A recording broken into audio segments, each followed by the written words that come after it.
Two babies, one crib, full conversation. Nobody else on earth understands a word of it, not baby noise. An actual back and forth. Parents just standing there. Lost. The twins perfectly understand each other. This is real, documented, has a name.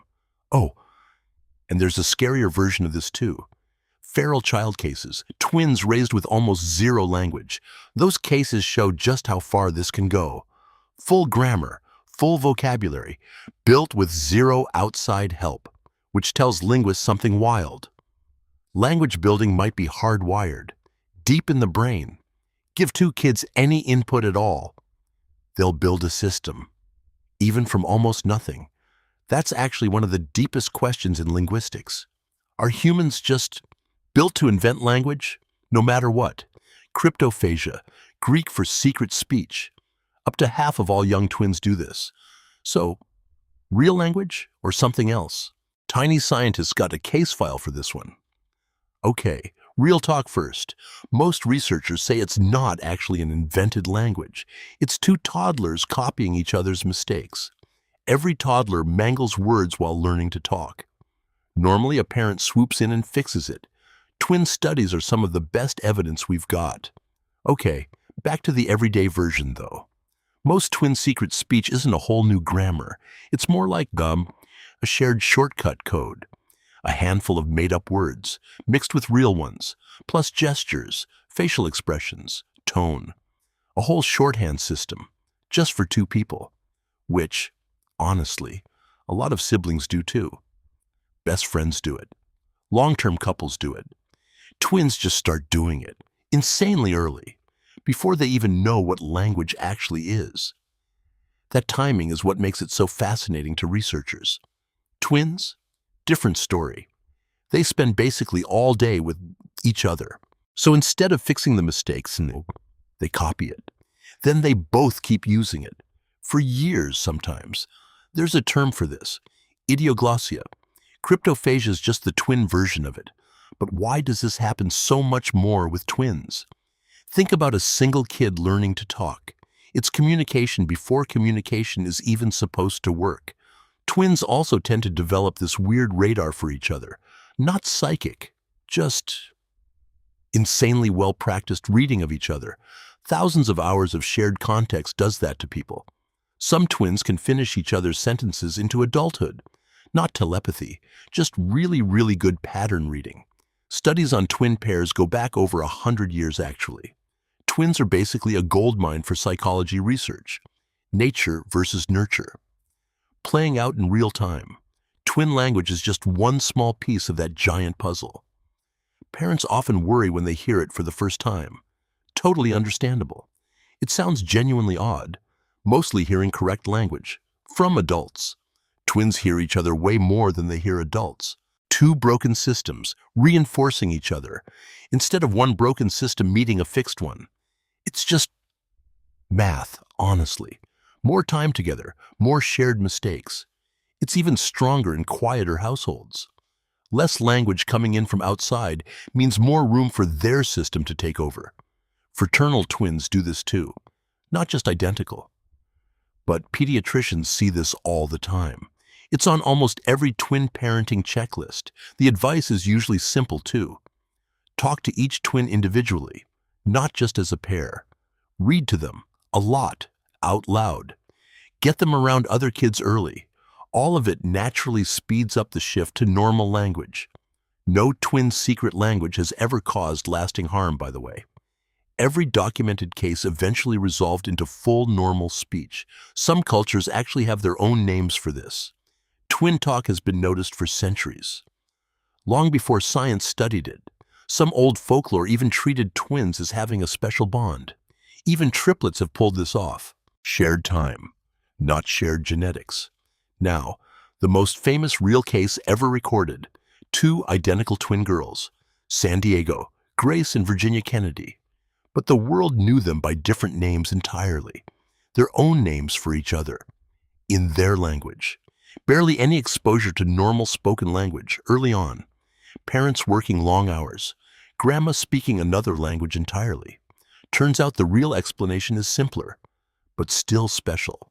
It's not magic. It's just maximum togetherness. More shared time than almost any other relationship on Earth, even before birth, actually. Studies show twins react to each other's touch in the womb, reaching out, responding, before they're even born. So honestly, the secret language checks out completely. They were already in sync before day one. Twin bonding studies show up in totally different areas too. Emotional syncing, even physical syncing sometimes. One twin gets hurt, the other sometimes reacts before even seeing it. Researchers call this heightened attunement, so the twins basically only had each other. By age 8, full private language, built from scratch, fast, fluent, completely unreadable to everyone else. Linguists got called in to actually study this. Became one of the most documented cases in linguistic history. With speech therapy, both girls learned standard English eventually. Their intelligence? Completely normal the whole time. The private language came from isolation, not disability. Basically, years of nonstop practice reading one specific person. Nobody else gets that much practice with anyone, which explains why the bond just looks different from the outside. It's not weird. It's just maximum familiarity. Language is just the most obvious version of that bond, the part everyone else can actually hear. There's plenty they don't hear, though. A single look, a raised eyebrow, total understanding. No words needed at all sometimes. That's the real secret language, if you think about it. Words were just the training wheels. The real connection was always underneath all of it. Okay, now here's a case that flips the whole story. 2 adult twin brothers, Matthew and Michael Youlden, each one fluent in 25 languages, professional polyglots, genuinely brilliant with language. But they still speak a 26th language, just between them, invented as kids, still used today, which is honestly a pretty beautiful way to think about it. Twins learning to talk to the world, while never fully losing the way they talk to each other. A secret language nobody else was ever invited to, on purpose or not, just theirs. Quick myth bust, by the way. Twin telepathy, not a real proven thing. No study has ever confirmed actual mind reading between twins. What looks like telepathy is just insanely good prediction, built from a literal lifetime of shared context. Same household, same schedule, same everything basically. They call it eerily, spoken by exactly 2 people, on the whole planet. This case tells us something important. It usually fades, but not always all the way. Sometimes it just becomes a lifelong inside joke. For most twins, though, fades fast. Of course they can finish each other's thoughts. It's not spooky. It's just data. A ridiculous amount of shared data. Now, separated twins are a whole different case study. Raised apart, sometimes not even knowing the other exists. These cases show up in some of psychology's most famous studies. Similar habits, similar choices, even without growing up together. But obviously, no shared secret language in those cases, which actually proves the point even further. It's not genetics making the secret language. It's togetherness. Same DNA. Totally different outcome. Depending on upbringing. Nature sets the stage. Nurture writes the actual script, usually by age 2.5, 3 tops, right as they get exposed to more people's speech. Preschool, daycare, cousins, grandparents. All of it naturally corrects the shared weirdness. Twin language is basically living proof of that idea. A tiny 2-person case study in how humans actually learn to talk, not from a textbook, from each other. Which might be the most human way to learn anything, honestly, from someone right next to you, making the same mistakes, figuring it out, side by side.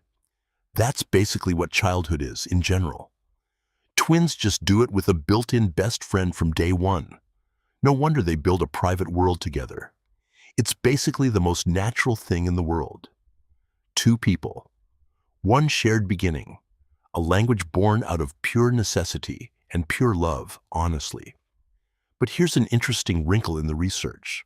Some studies link twin language to speech delay risk, around 50% if there's an actual impairment, versus just 11% in typically developing twins.